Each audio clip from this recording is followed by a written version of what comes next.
What the heck is poopin', H2 hoes and roller bros alike? Welcome to a very different thing. Today I'm going to be reading some fan fiction written by my friend SilentRogue, aka Kendall, revolving around me and the host of To Catch a Predator and Hansen vs. Predator, Chris Hansen. And we've been watching these videos a lot on stream on Twitch recently, and I have so much love for Chris and the way that he does what he does that I guess it just inspired SilentRogue to create this fan fiction, and it is so juicy. It's not very sexually driven, which might be comforting for some people and disappointing for others, but I'm really happy with the way that it came out. It's very well written, and let's just get into it. And also, just before we get into the fanfiction, I'd like to give a huge shout out to DinoUSB at DinoKidR on Twitter that created the fan art with me and Chris Hansen, and has created so much amazing fan art for me over the past few months, and is also designing our next merch design, so keep an eye out for that in the future. Let's get into the fanfic. Oh, I just want to mention that this fanfic also includes my cats, Shadow and Padme, just for anybody that doesn't have context on that.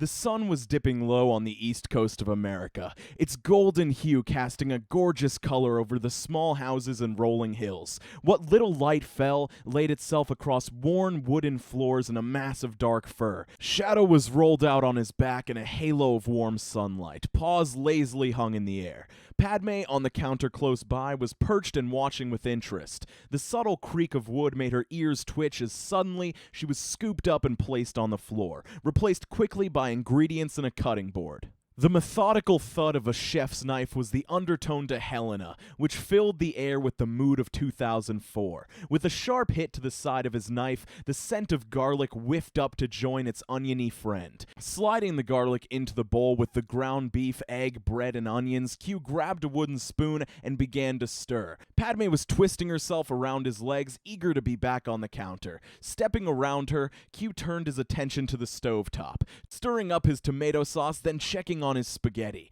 The pasta needed more time, so he went back to making the meatballs. After a few minutes, he slid his meatballs in the oven and strained his pasta. The sun was almost completely set. He flipped the light switch and a wash of gentle yellow light lit up the kitchen. The light bounced around the cabinets and the island. The light spilled over a little into the small dining room. Intimate, Chris called it all those years ago. Q smiled at the memory. Tossing together the pasta and tomato sauce, Q checked his watch. Perfect. He covered the pot and headed into the bedroom. Opening the dresser, he searched through his mob of black shirts, fingers feeling a difference in fabric. He grabbed a dark flannel and shucked it on over his head. It was buttoned only about halfway up his torso, showing quite a bit of his chest. Blushing slightly, Q thought, that's a bit much, and buttons all but the top two. He wanted to be a little seductive, sue him.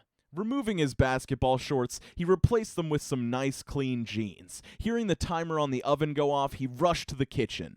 It wasn't anything lavish, but it was a kitchen with memories. The small chips and paint, that stain on the hardwood from a failed attempt at arts and crafts. Q smiled as he pulled out the meatballs and emptied them into the pot of spaghetti, refilling the oven with garlic bread. Turning to the dining room, he scooped up some candles and set the little table. White dishes on green placemats and clear wine glasses. He reached into his pocket, pulled out a lighter and lit the candles. As he did so, he heard the front door open, keys clinking as they hit the ceramic dish. The faint smell of Italian food was emanating from the kitchen and into the foyer. Chris took a deep inhale, then smiled as he shrugged off his wool coat, placing it on the hook by the front door, under which was his classic tweed jacket, brown slacks, white button-down, and red tie that he was readily untying. Towing his shoes off, he could hear Q coming to greet him. The cats beat him, however, Shadow snaking himself in Chris's legs and Padme jumping on the small entry table, trying to get some head pats.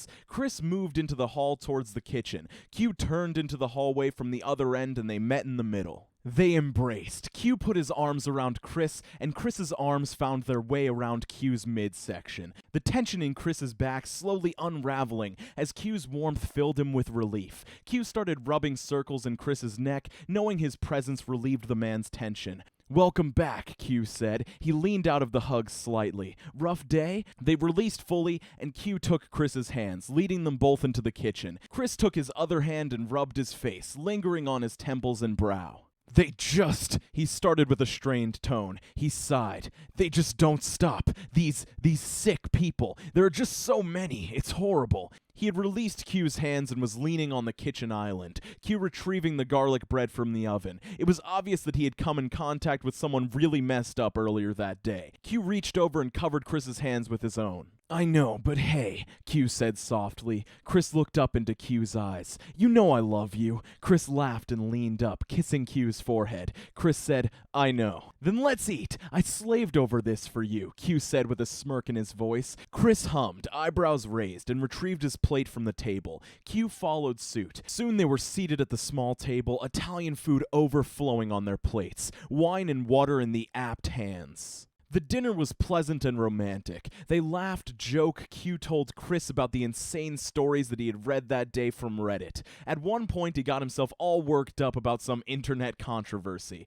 Chris merely chuckled and continued listening. They talked some about Chris's endeavors of the day, this time with less strain and more understanding. Then, nearing the end of the meal, Chris reached over and grabbed Q's left hand, settling them on the table. Q, you make my life so much brighter. Chris wore a grin that reached all the way up through his eyes and spoke. When I met you, I could have never imagined all of this. With his other hand, he gestured around the little room, eyes cast down to glean at the cats, now snuggled at the base of the table. He looked back up at Q, who had tears welling up in his eyes. We've built such a beautiful life together. We complete each other. I think we should take this further. Retracting both hands, he reached into his jacket and pulled out a small box. A small vulnerable gasp left Q's lips as Chris opened the little box. Inside was a simple black platinum band. Will you marry me, Cuestar? Become my Q Hansen? Chris's voice was soft and full of love. Q was in shock for a moment. He thought about the past 5 years. He closed his eyes, smiled, and whispered,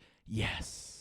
Wasn't that just like the most wholesome thing you guys have ever read? I'm so impressed with the writing from SilentRogue, and there is a part 2 to this where a new challenger approaches. If you guys are interested in that, let me know. I know this was a very different video, and I'm sorry if this threw anybody for a loop, but I really enjoyed this fan fiction, and I just had to read it for the channel. Big shout out to SilentRogue and DinoUSB. I'm going to be streaming on Twitch tonight at 8 p.m. Eastern Standard Time. If you're interested in coming and hanging out, watching some cringe, maybe watching some Chris Hansen in honor of this fan fiction. But yeah, the merch is going to be coming soon. That was designed by DinoUSB. I might tease the design at some point this week, but let me know what you guys thought of this if you'd like to see more of it in the future, and I will talk to you very soon. Make sure you're drinking more water, make sure you're skating on to the best of your abilities, and have an absolutely fantastic day. I'll see you soon.